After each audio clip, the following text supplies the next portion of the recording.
Today's episode, I'm back with the legendary Liz Blatchford. The amount of uproar that I got from the last episode that we did together for why didn't you keep talking to her? You cut that off way too early.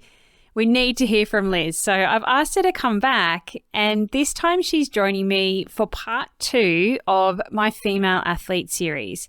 And what I wanted to do is get some of her insight about coaching females now that she is transitioned to the coaching space, but also her experience as a female professional triathlete for the majority of her life. She had a very long and prosperous triathlon career. She did 18 years of professional racing and has been doing triathlon since she was 13.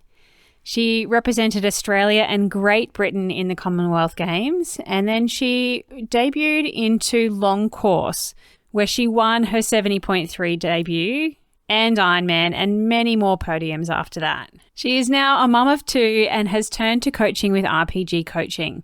It's great to have her back, and I'm looking forward to you hearing our conversation today. Welcome to the Triathlon Nutrition Academy podcast, the show designed to serve you up evidence-based sports nutrition advice from the experts. Hi, I'm your host, Taryn, accredited practicing dietitian, advanced sports dietitian, and founder of Dietitian Approved. Listen as I break down the latest evidence to give you practical, easy to digest strategies to train hard, recover faster, and perform at your best. You have so much potential, and I want to help you unlock that with the power of nutrition. Let's get into it. Welcome back to the podcast, Liz Blatchford. Woohoo! Hey, Taryn. Nice to be back. Our last episode together, all about how much fuel you were having on the bike in an Ironman, went off. Like, people were so interested to hear how you did that. And I had so many calls for why didn't you keep talking to her and bring her back, hurry up. So I'm glad to have you back on the podcast today. So thanks for joining me. Thanks, Taryn. It's good to be back. Good to delve a little deeper. Everyone wants to hear more from Liz. So today we're going to dive into a little bit about training and coaching as a female athlete. I've started a little bit of a series around female athletes. It's just something that is exploding over the last probably 3 years. Research is starting to happen that just hasn't happened for eternity, and people are really interested in understanding female physiology and how we coach and train and do nutrition for females. So I'm looking forward to getting your perspective, like, one, as a female athlete, ex-professional that has done triathlon for pretty much your entire life. And 2, now flipping that to coaching females through RPG coaching. So you've got some, I think you probably know more than you think you know, but some really good practical things that we can talk about, just about how we do training females. Yeah, thanks, Taryn. Yeah, I think it's excellent that the attention is turning towards female athletes. It's needed. It's a bit late, but never too late. I know, having been involved in elite sport for a long time, the early days of my career, there was, to be honest, like, very little discussion on many, like, female factors. And I did see that start to change towards the end of my racing career. But as you say, these last few years, more research studies, and there needs to be much, much more. But at long last, the attention is turning where it needs to be. It's really crazy. I've been doing lots of reading around the female athlete over the last couple of years. And the history of sport is when, do you know this? The history of sport was when men were starting to get weak because there was no wars or something like that. And so as countries, they got men into sport so that they could be fit and robust if something did happen. Wow, I did not know that. So that, yeah, they weren't like weaklings. And then, females weren't even allowed to exercise not that long ago, like 100, 150 years ago, which is just crazy. Like, tell me I can't do something and I want to do something more, right? Yeah, absolutely. That's pretty nuts. I did not know that fact, and very interesting. Yeah, there's so much stuff. So if you haven't listened to part 1 of my new female athlete series, go back and listen to that. I talked about what we kind of know about the difference physiologically of males versus females. So I think it was episode 107. It's about 6 back from that. So go back and listen to that first before diving into today's episode with Liz. But I really wanted you to share some of your insights about your career as a female, because you would have seen some of this evolve as well over time and have been through a number of coaches. Did any of them treat you differently as a female athlete, or did you kind of just get thrown into the same sort of programming as a male? Look, I think I had some great coaches, and there's probably an element of that. I hope that a lot of them were aware of female factors, and potentially a good coach, they don't always tell you every aspect of what they're applying to your training. So I do think, and I know some coaches, and even within like the English Institute of Sport and that side of things, they were definitely considering female factors within our training.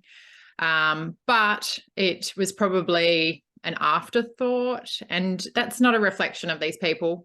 It's probably a reflection of the era and the lack of research and to inform a practice. So I would say that there was practitioners, doctors along the way that were well informed, and my sort of interactions with them did end up sort of changing things and sort of impacting the way I trained and the way I ate and things like that, and paid attention to my cycle and what should and shouldn't be happening and how it can affect me as a female and my performance as well. So there was some coaches, some practitioners along the journey that were definitely aware and definitely took steps, but probably not enough. And yeah, look, I think some of those impacted me, and I had injuries and things like that that potentially could have been avoided had I been better educated, or had, the systems I was working within been better educated, or just made it a priority. So like anything in life, you learn probably more from your mistakes than your successes. So I have, that knowledge now from some of the mistakes I made throughout my own career, things like energy availability and how it can affect, your periods and then your bone density and all of that sort of side of things. And then again, when I went through pregnancy and breastfeeding and getting back into training after that, and the mistakes that I made there, I definitely learned some hard lessons at the time, but yeah, things that have made me learn and evolve as a coach and as an athlete at the time. Yeah. Yeah. Hindsight's a beautiful thing. There's no way that you can dwell on that and think, I could have done this differently, because we just don't know. And we still don't know. Like, I guess knowing what you do know now and coaching females too, is there anything that you would have changed for yourself back then? As specific to female factors, look, I think there's long been a history, and this is related to the diet, Taryn, and you know this all too well, is long been a history of being very lean, very light, and especially in short course racing. And I think there was a few years where I definitely was on that edge, and I know it affected things, and I've got, bone density tests to prove that. So some of those things which may end up, they affected me at the time with stress fractures, and they may continue to affect me later in life. So maybe, I don't like to say I have regrets, but I hope I don't regret it too much later on in life. And, if I could go back again, there would be some factors I would change there. And then, as I said, coming out of post-birth and how I got back into my training at that point. And even though I thought I was doing reduced load, probably just either not having the information or maybe being too stubborn. I definitely think there's some probably the latter. There's an aspect of that, just about the intensity of training and energy availability with breastfeeding and all of those factors. So I wouldn't say regrets, but things that potentially could have done a little better. Yeah, it's so hard to know. And like, your mind is there because you're an elite athlete. You've got this high performance mindset. So you're like, I can just slot straight back into this stuff. But then we kind of forget how huge an impact being pregnant and then the demands of breastfeeding is on our body when it just seems so simple and so natural, because your requirements actually higher breastfeeding than they are in the third trimester when you're growing this foreign thing in your body. Yeah, absolutely. And then if you go and try to train for an Ironman on top of it, it's pretty unsustainable, or things just need to be done differently. And I think now as a coach, if I'm going to coach someone through that experience, I'm going to be really aware of it. I'm going to be proactive about it.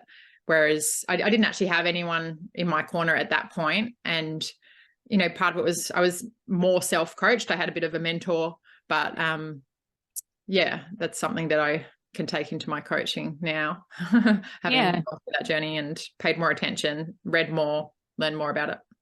Yeah. So what are some of the things that you are going to take into coaching females now? Like, have you got any key principles or things that you like to do with a female athlete to set them up for success? Look, I think sort of those underlying principles around the menstrual cycle and, you know, how it affects us physically, they're great to know and to have as an underlying basis. But as we talk about research quite often and not being done on specific groups. And although there has been some research, albeit limited, on the menstrual cycle and how it affects performance and training, not a lot of it's done probably on athletes that train to the level that most of the people I'm coaching are doing. You know, like I'm coaching, even if they're an age grouper and they say they're slow, they're still way up in that top percentile of some of the fittest people on the planet. And a lot of the studies that will have been done on, you know, women that recreationally exercise. So I think there's an element of having that underlying knowledge and basis, but then just really personalizing it and getting to know my own athletes, how their cycle affects them. And every woman you'll talk to is different in their own menstrual cycle and how they feel on different days of their period. And there'll be some women that sail through it and potentially don't fluctuate too much. And there's other women that can't get out of their own way on day one or the few premenstrual days. But then there's also the upswing of, like, you know, those amazing weeks when you can push harder and you can get more out of yourself. So I think just having that underlying kind of knowledge, but also making it personal and learning about my own athletes. I think that's the way I'm functioning at the moment, incorporating both aspects. Yeah. I think that's really important. Makes you a good coach, a good practitioner, is looking at the person in front of you and then applying what we do know to date to their situation. Because there's no point trying to shove a circle into a square hole. Yeah. You have to actually apply it to that person, how they're feeling, and their life stage as well. And one of the things that I love about you is that you didn't have all this data that we have available to us today for training. So you're actually really good at listening to your body and training on feel and, you know, maybe pulling back when you need to. Sometimes not, but sometimes yes. And I think that's a really good skill that you can take to coaching females too, is saying, hey, stop for a second. Like, you don't need this watch to tell you that you're under recovered. Like, listen to your body, because that's one of the key things that we want to do with nutrition in particular, is catch stuff quickly, not put yourself into a massive hole and then go, shit, I should have done something differently like 2 weeks ago. Yeah, of course. And, you know, similar can be applied for female factors, you know, just being proactive, preemptive. If you know that around your period, you don't feel good or whatever, just sort of planning training, planning nutrition, planning whatever it is in your life to, you know, not set yourself up for failure. Yeah. And just there, obviously, into any given day, any given training session, any given training program, there's so many factors, right? And I think just the female side of it adds another layer, but just being aware of those can help you understand that potentially why, you know, you don't feel 100% today, but then also, yeah, as I mentioned, the flip side of it, like when you can push, or, you know, when would be a great time to, you know, load certain aspects of your training and whatnot. Do you have any strategies that you get your female athletes to do to listen to their body and to feel those sorts of things, and like your feedback loop to understand how they're feeling versus what training they need to do or is planned, and then how to adapt it and adjust it for them? So it's all pretty natural. I wouldn't say it's anything too high tech. It's, first of all, it's just initiating those conversations. And also what I found is, like, different women are more or less receptive to it. And some people like to fully delve into their, you know, how their cycle affects things, and other people are less interested. And, you know, as a coach, you're partly a psychologist, and it's your job also to respect those boundaries. So, you know, just asking those questions quite simply, asking, and then plotting your period into your training peaks, if that's what we use, and just knowing when it's when you're going to expect to have your period and things like that. And I can just gently try and make training work with the period as opposed to against it. I mean, that's just, the menstrual cycle side of it's just one aspect. I think there's other things to consider of like even where people are on their hormonal journey. Like, I'm coaching athletes that are no longer menstruating. So what that means for them and their bodies as well. So probably no strict process. It's just a matter of plotting it in there, notes, feedback, questions, learning more and more about the athlete and trial and error. Like, I'm not going to say to every athlete not to do intense training throughout their bleeding days. Some people can handle it and will handle it. And yeah, it's just quite personal, but it's about learning that athlete and then taking into account those female factors at the same time. Yeah, everyone's really different. There's a textbook 28-day menstrual cycle, and I don't know any female that has a textbook 28-day menstrual cycle. Yeah. So first step is actually understanding what's going on for you, and then trying to track how you feel and perform in training. And some months might be totally different to others. Same as nutrition. People have weird cravings, I find. Yeah. And people know specifically what day of their cycle they just want to eat a block of chocolate. And, you can lean into that a little bit, but maybe don't smash the whole block. But yeah. I know, that's it. Hey, don't give yourself an excuse to eat, potentially if you're on a diet plan, don't lean into I need more calories on these days of my cycle. Also lean into them somewhat, Yeah. Don't deprive yourself, but also like have a bit of balance to that whole mentality. Yeah. So I think, I don't know if this is a stat, this is like pulling deep from my memory, but I think there's days where your calorie intake, like your requirements do spike a little bit, and it's the equivalent of about an apple when I read it. Yeah. I dive deep into research and make sense of it practically at the time, and then I forget the details. And all I remember was thinking it's about the equivalent of an apple. So it's not a whole block of chocolate, ladies. Yeah, I do. Actually, I remember reading that too. And then I was thinking, oh, wow, like, we burn more than that on a 30-minute run. So then training kind of plays into a bigger effect than those hormonal factors. So yeah, just taking on this information, but like you say, applying it practically. There's a lot of women listening that are in that phase of life where they're perimenopausal and their hormones are just gone roller coaster. And then the post that as well, like menopause, is there anything in particular that you would do for women in that phase, or anything that you found works for them? Oh, and I'm still learning as well in this space, but just that strength element as we get older, I think becomes more and more important. Especially like if these people have been lifetime athletes, they've got this incredible endurance base, potentially don't need as much zone 2 training, but just really being aware of a big strength component of their training plans. That's kind of, and I don't know, even it's probably specific to males too, if I'm honest, as you get older, that strength component. But yeah, that's one thing I apply to my athletes in peri and post menopause. Is it different to younger athletes? Like, do you plan reps differently or sessions differently compared to younger athletes? Yeah, absolutely.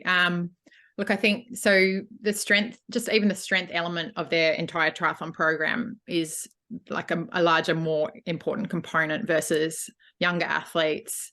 It's more of a maintenance, a sort of injury prevention, that sort of focus in their strength training. So, and yeah, like I can reflect on that. Like I remember in my 20s being able to do like ridiculous run miles off very, very minimal core training and strength training. And then just, yeah, as you get older, that muscle retention and muscle building ability becomes, it's more tricky. So yeah, we do need to pay attention to that and incorporate that into the training. We also get protein resistance as we get older too. So as we're getting into the more mature years of our life, making sure that we do prioritize protein. I know that's quite a loud message in the female space at the moment, which I think is really good, because I know a lot of females don't get enough protein just in life. We need to be really mindful of that as we get older, that we do need a bit more to get the same bang for buck as when we were younger. And then timing for that is really important around those strength sessions. So I'm actually going to dive into that in a whole nother episode all about female athlete nutrition, like where we're at now. So I won't get you to talk about that, Liz. Yeah, cool. But Well, I'd love to listen to you talk about it, Taryn. the more I learn, the more I realize we just don't know. To be honest, it's a little bit scary, but times are changing. Watch this space. Yeah. But it's good to have people like you out there that are, flying the flag for females, but also have that experience too to draw from, so that we're doing things better for us. Yeah, absolutely. And also just normalizing it, talking about it. It's okay to talk about it. It's great to talk about it. It's going to bring the best out of females, and it's going to lead to healthier and happier lives as well. So just that normalizing and sharing the knowledge, etc., is, it's the way forward. Amen. Mm-hmm. Now, what do you do differently for an athlete that might be on like an oral contraceptive pill or something like that? So they don't have that beautiful flow of hormones in the month. They're much more stable, almost like a male. But is there anything that you would do from a coaching perspective that would be different for, that was my lunch bowl. Is there anything that you do differently from a coaching perspective for athletes like that? So I think it's good to have those open conversations about contraception. And if it's an athlete that's just really struggling with that sort of the cycle of their hormones, and I'm no practitioner, I'm no doctor, but just to maybe encourage them to have those conversations with a women's health specialist, a doctor, about how that might help them, and whether it's to control heavy bleeds, to regulate hormones or whatnot. I'm not going to push someone one way or another, and I think there is a beautiful thing is to harness and work with our cycle. But if it's just kind of not happening and you feel like you're constantly fighting this hormonal fluctuation, and contraception helps with that, then that's definitely a conversation that I've had with athletes. And then, just also paying attention to what that does change in them. And obviously they're not having those monthly fluctuations, and I guess it eliminates some of those female factors, but ultimately we're still females, and there's other female factors that aren't just controlled by our hormones changing each month. So potentially those hormonal fluctuations and how it might affect how you feel in training, what you're able to put out. And we talked about some sort of calorie requirements, they might be minimized, but I'm not going to say you tend back towards being a male, but just realizing that it does kind of even out those hormones throughout the month. Yeah, it's a hard one, isn't it? Because we don't really know. And I think, it's important to have that conversation, like you said, with your coach, and have an open dialogue, so that you've got a feedback loop constantly. Like, I feel shit today. Yeah. So how do you adjust that? And then I'm feeling really good today. Like, how do we adjust that? Yeah. Yeah. And look, and then other factors, if heavy bleeding is going to affect iron and, potentially lead to being anemic and that sort of thing. If that in itself is going to affect performance and health, potentially that's where oral contraceptive a contraceptive could help with some of those factors. But even looking at the studies about if oral contraceptive, how it affects performance and that sort of thing, so inconclusive, so hard to kind of draw anything from it. Yet there's probably been some kind of indications from studies in the past that's really put people off using it. Once again, taking any of the research with a grain of salt, personalizing it, coming back to what suits an individual. Yeah, I think that's a pretty good summary of everything female athlete right now. Yeah, exactly. We don't actually know. I know I've spoken to you offline about this, but we don't actually know. A lot of the research that's being pulled around female athletes comes from males, or actually comes from rodents, or comes from a completely different population that's not athlete specific. So we just need to be mindful of that. I don't want to ruffle any feathers.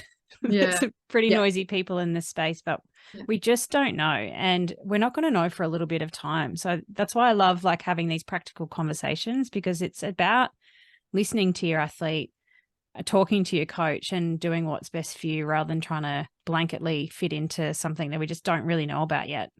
Yeah, for sure. And like you say, not wanting to ruffle any feathers and not wanting to tell the real scientists how to do their job, but like how much we fluctuate, a woman will fluctuate in her hormones throughout a cycle, and just being able to test those hormones more than 3 times a month, like just, a lot more regularly, and to see how it's actually affecting and changing things.